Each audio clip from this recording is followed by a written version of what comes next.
Assalamualaikum warahmatullahi wabarakatuh. Perkenalkan, kami dari kelompok 10 ingin menjelaskan dengan hawalah dari pasal 362 sampai pasal 372, dan kami akan menjelaskan SEP deposit box. Kelompok 10 ada saya sendiri, Rene Agustina, dan Norbaiti.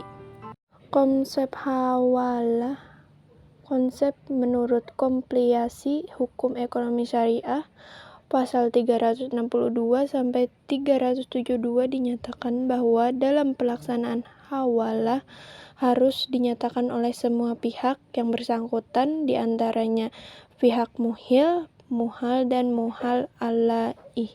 Dalam artian semua pihak yang terlibat harus mengetahui jalannya suatu perjanjian. Hawalah bagian pertama ada rukun dan syarat hawalah.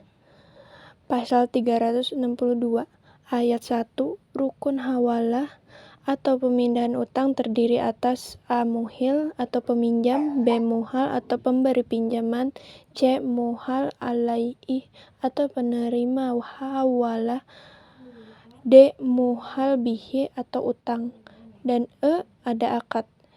Ayat kedua ada akad sebagaimana dimaksud pada ayat 1, huruf E dinyatakan oleh para pihak secara lisan, tulisan, atau isyarat.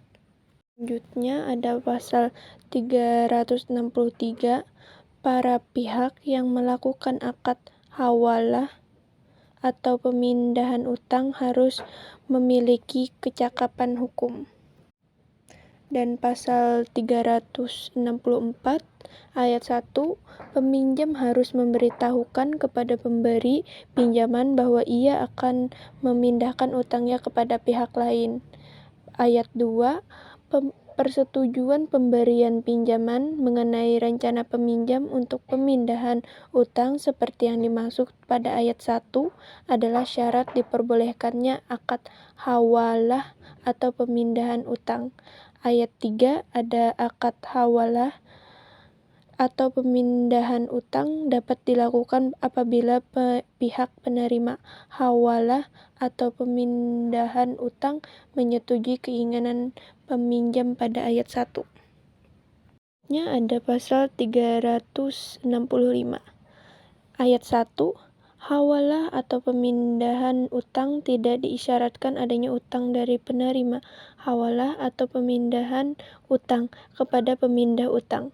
Ayat kedua, hawalah atau pemindahan utang tidak diisyaratkan adanya sesuatu yang diterima oleh pemindah utang dari pihak yang menerima hawalah atau pemindahan utang sebagai hadiah atau imbalan.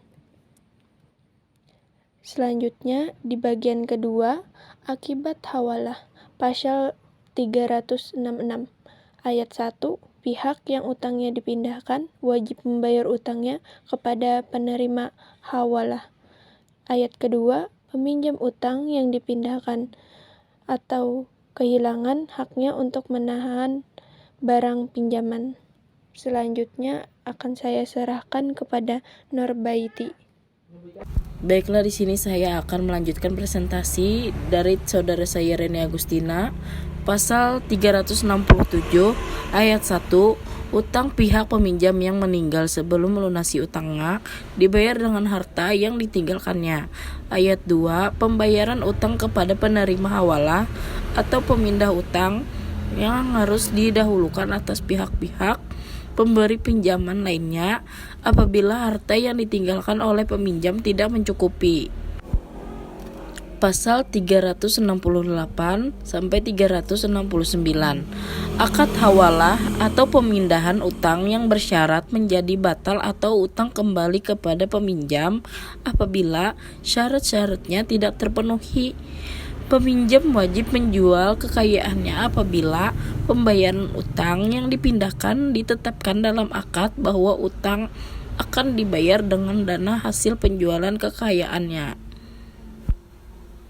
Pasal 370, pembayaran utang yang dipindahkan dapat dinyatakan dan dilakukan dengan waktu pasti dan dapat pula dilakukan tanpa waktu pembayaran yang pasti. Pasal 371. Pihak peminjam terbebas dari kewajiban membayar utang apabila penerima hawalah atau pemindah utang membebaskannya. Pasal 372. Apabila terjadi hawalah pada seseorang, kemudian orang yang menerima pemindahan utang tersebut meninggal dunia, maka pemindahan utang yang telah terjadi tidak dapat diwariskan. Safe Deposit Box adalah jasa penyewaan kotak penyimpanan harta atau surat-surat berharga yang dirancang secara khusus dari bahan baja dan ditempatkan dalam ruangan kesanah yang kokoh dan tahan api untuk menjaga keamanan barang disimpan dan memberikan rasa aman bagi penggunanya. Terima kasih atas waktu Anda untuk menonton video ini. Semoga bermanfaat. Bye.